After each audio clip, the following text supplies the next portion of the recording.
Hey everybody, welcome back to another edition of Smart Money Minutes. I'm Devin Peterson with ProAlpha Capital. Today we're going to simply talk about how to create a proper scope of work. All the time we're getting renovation, fix and flip, buy and hold loans in at ProAlpha Capital. One of the most important things that you need to know as an investor and as a buyer is how to properly structure your scope of work. Let's hop over to the whiteboard and talk about how to do it. Simply speaking here, when we are submitting a renovation loan, a construction loan, we want to have an itemized and clean scope of work. So what we've done is we pre-filled out some simple categories on what a scope of work would look like.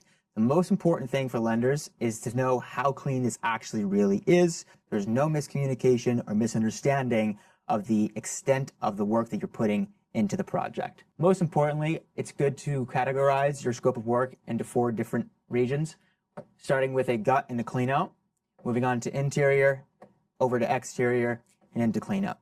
Within these 4 categories, you must list your labor and materials and have a total renovation budget at the bottom. When you have a structure of a scope of work similar to this, it is clear and transparent of what the end product is going to look like.